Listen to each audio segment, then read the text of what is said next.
Well, we've had a record-breaking amount of rainfall across southwest Oklahoma this week, which of course has led to significant flooding around the area. It does. So we're joined this morning by Lawton City Manager John Ratliff and Communications Manager Caitlin Gatlin. Sorry, there I was checking my mic. I didn't hear myself.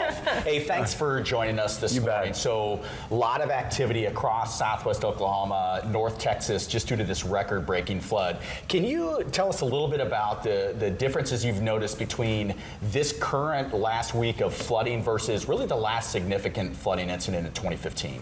Well, Dan, I wasn't here in 2015, but what I can tell you from a lot of people that I've talked to is that back then, our emergency responders, they did wonderful, just as they did this past time, but there wasn't a overall coordination cell. So there wasn't someone that was unifying all these different local agencies out there to make sure that they're all on the same page and all executing their missions in coordination with each other. Okay, because I did hear that since then, the Emergency Operations Center has been centralized, basically, so all agencies are in there. Yeah. Okay. Yep. I know you guys have had some disaster trainings with all the organizations around here. How has that helped, especially when you have a real life event like this happening? I think the training is absolutely essential because once the training is integrated and you're consistent in doing that, when the emergency happens, it's like muscle memory, and you just go out there and everybody falls in.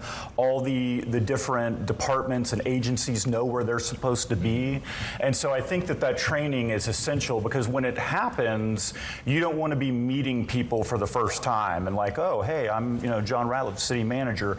That's not the right time to be meeting people, and that's not the right time to be doing coordination. So that training is essential to get everyone on the same sheet of music.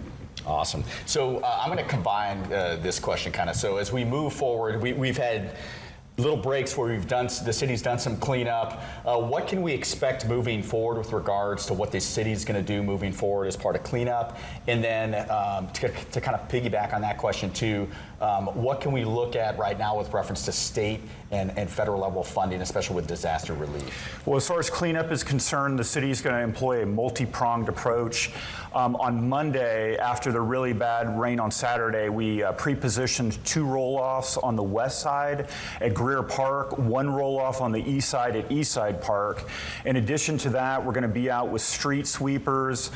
We've also encouraged all of our citizens to put their bulk waste out at the curb. We're not going to ticket for non-compliant bulk waste during the month of May, so they don't have to worry about that. And then once it dries up a little bit, we're going to get vector control out there. There are mosquito treatment folks, because we're going to have all those stagnant pools of water, which is going to create a public health issue. So we'll get out there to treat that and get that taken care of. In terms of the emergency declarations, on Monday we reached out to our state legislators to start lobbying the governor to sign off on the state declaration, which he did on the 29th for both Comanche County and Cotton County. So we're very appreciative of him doing that, as well as our state legislators' efforts in that regard.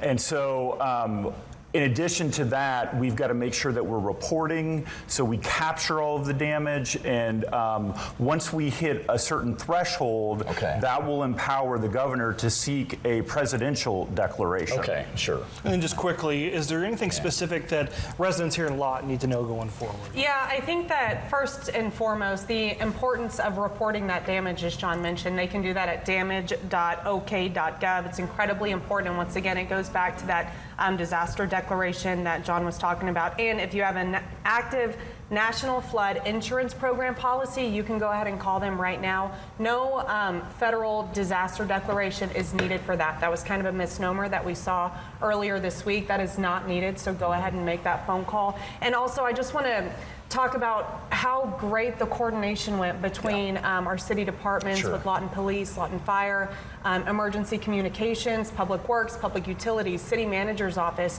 I mean, this was a great joint effort between various departments across the county and within the city, and I'm so proud of everyone who was at the Emergency Operations Center. They were giving up-to-date, timely information, so we could disseminate that to our citizens as soon as we had it. So I'm so grateful to be working with all of those individuals. A lot of real-life heroes out there. Absolutely. Thank you guys so much for coming in and joining us this morning. Yeah. We'll have more weather and news when we come back.